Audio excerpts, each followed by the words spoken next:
Jésus a dit de lui-même, « Je suis la lumière du monde. Celui qui me suit ne marche pas dans les ténèbres, mais il a la lumière de la vie. »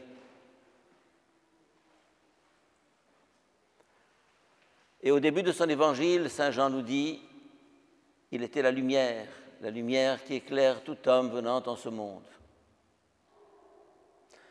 Mais la lumière a lui dans les ténèbres, et les ténèbres ne l'ont pas accueilli. Les ténèbres l'ont rejeté.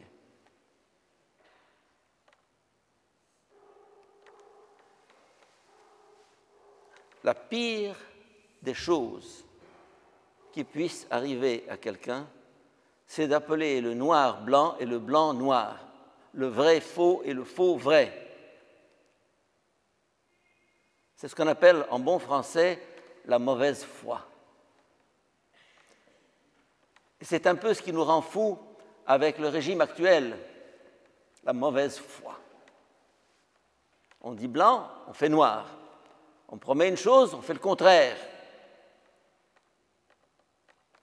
On ne sait pas quel crédit accorder à ces gens-là.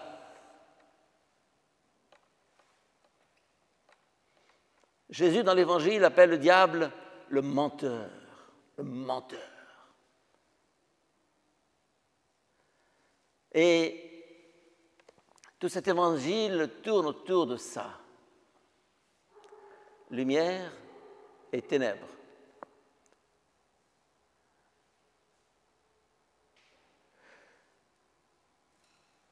Qu'est-ce que c'est que la lumière et qu'est-ce que c'est que les ténèbres? Vous avez entendu parler de Tahsin, notre grand poète et écrivain égyptien, qui à l'âge de 7 ans a perdu la vue.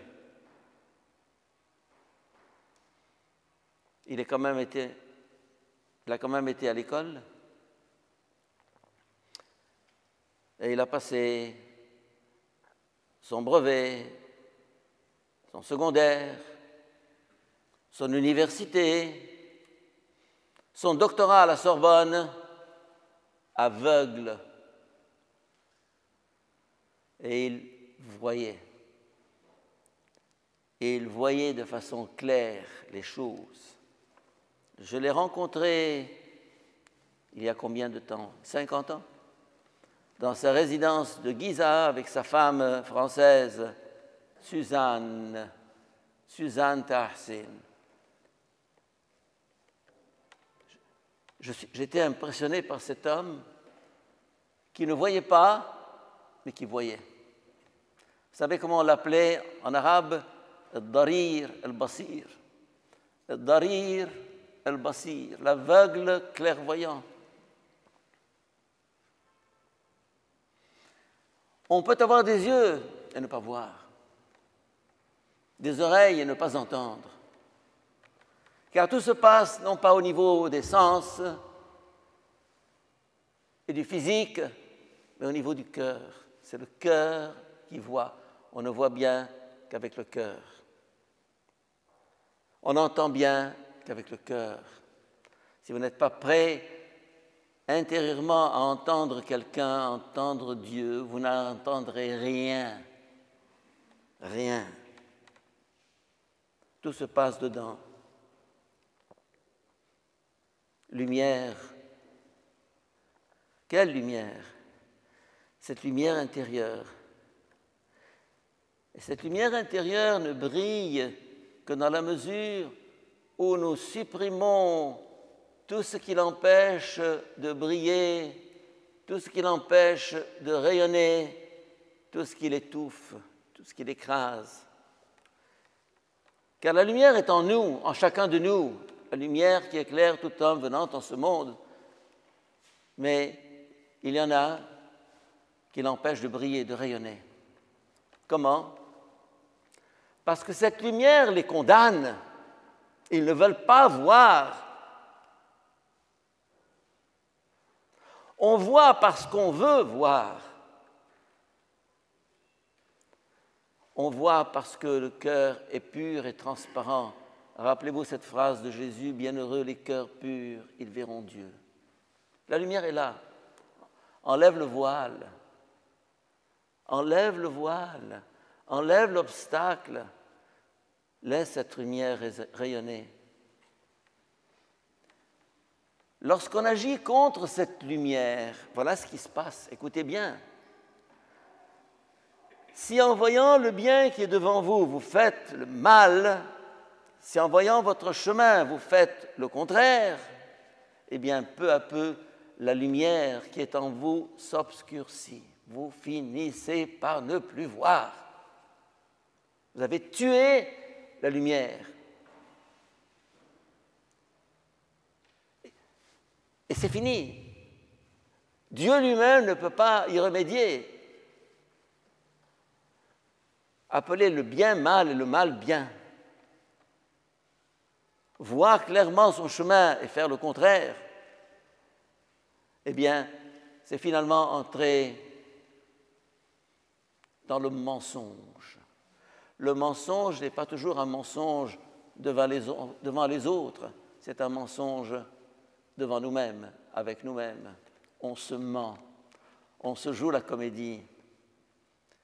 Oh, je peux bien regarder ce film, il ne me fera rien. Hein? Quoi? Tu sais bien qu'il te fera quelque chose.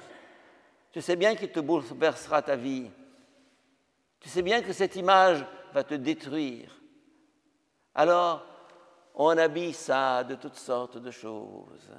Tu sais bien que cette amitié, cette relation va te mener dans le péché. Et tu le continues. Et tu continues. Peu à peu, la lumière qui est en toi s'obscurcit.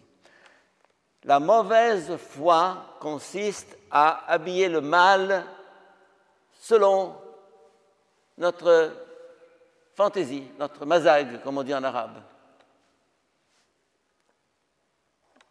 On se donne toutes sortes de bonnes raisons, des raisons spécieuses, pour se tranquilliser, mais tu te mens à toi-même. Tu es à côté de la vérité. Quiconque est de la vérité, écoute ma voix. Faire la lumière en nous. Faire la vérité en nous. Et ce temps de carême est justement un temps qui nous est offert pour enlever le voile qui obscurcit notre regard et notre cœur.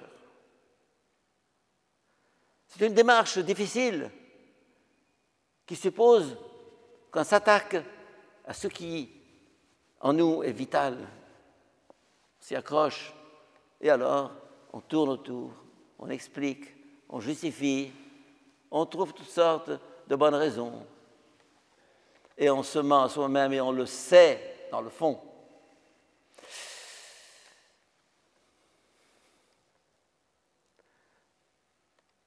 Les pannes d'électricité que nous avons plus ou moins régulièrement en ce moment, c'est rien, ou plutôt c'est bien. Ça veut dire quoi, c'est bien? Parce que quand il y a panne d'électricité, ça nous oblige à entrer en nous-mêmes. La lumière disperse. La lumière arrache à soi-même. L'obscurité rapproche, nous aide à pénétrer au fond de nous-mêmes. Faites une réunion, surtout de prière, avec 20 spots et 4, je ne sais pas quoi. Eh bien, vous ne prierez pas. Il y a trop de lumière.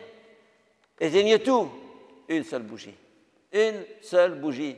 Vous allez me dire, elle n'éclaire pas suffisamment. Heureusement! Elle laisse un espace pour la méditation, pour la concentration, pour entrer dedans. Trop de lumière dans notre société d'aujourd'hui, trop de lumière, trop de nouvelles, trop de paroles, comme on dit en italien, parole, parole, oui. Et finalement, on perd le chemin. Ce miracle que nous venons d'entendre aujourd'hui, c'est le contraste entre un aveugle qui voit et des gens clairvoyants, les pharisiens, qui ne voient pas, qui ne veulent pas voir.